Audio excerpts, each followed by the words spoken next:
Welcome to day 53 of lean bulking. Yesterday ನೈಟೇ ನಾವು ದೂದ್ ಸಾಗರ್ಗೆ ಪ್ಲಾನ್ ಮಾಡಿದ್ವಿ.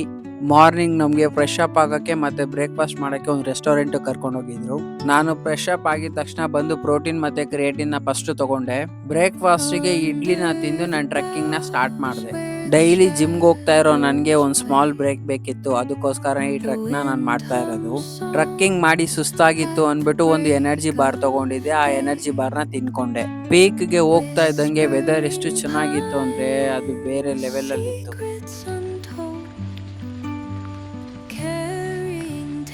ದೂದ್ ಸಾಗರ್ ಅಲ್ಲಿ ವೆದರ್ ಯಾವ ತರ ಇದೆ ಅಂದ್ರೆ ನೀವ್ ಎಷ್ಟೇ ಏನೇ ಕ್ಯಾರಿ ಮಾಡಿದ್ರು ನಿಮ್ ಎನರ್ಜಿ ಮಾತ್ರ ಖಾಲಿ ಆಗ್ತಾನೆ ಇರುತ್ತೆ. ಆ ಲೆವೆಲ್ ಅಲ್ಲಿ ಇರುತ್ತೆ.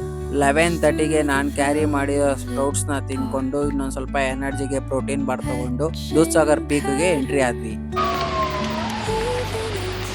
ಜನ ಅಂತೂ ಸಿಕ್ಕಾಪಟ್ಟೆ ಇದ್ರು. ನೀವೇನಾದ್ರೂ ಹೋಗಂಗಿದ್ರೆ ಮಾನ್ಸೂನ್ ಅಲ್ಲಿ ಹೋಗ್ಬೇಡ್ರಿ, ಜನ ಅಂತೂ ಹೆವಿ ಇದ್ದಾರೆ. ನಮ್ ಗೈಡ್ ನಮ್ನ ಟ್ರ್ಯಾಕ್ ಮೇಲೆ ಕರ್ಕೊಂಡು ಹೋಗ್ತೀನಿ ಅನ್ಬಿಟ್ಟು ಶಾರ್ಟ್ ಕಟ್ ಅಲ್ಲಿ ಯಾವುದೋ ಬೇರೆ ಕಡೆಯಿಂದ ಕರ್ಕೊಂಡೋಗಿ ನಮ್ಗೆ ತುಂಬಾ ಲಾಸ್ ಮಾಡ್ಬಿಟ್ರು. ಆಫ್ಟರ್ನೂನ್ಗೆ ನಮ್ಗೆ ಕೊಟ್ಟಿರೋ ಲಂಚ್ ನ ತಿಂದು ಇವತ್ತಿನ ಡೇ ಎಂಡ್ ಮಾಡಿದ್ವಿ. ಮತ್ತೆ ನಾಳೆ ಸಿಗೋಣ, ಬಾಯ್.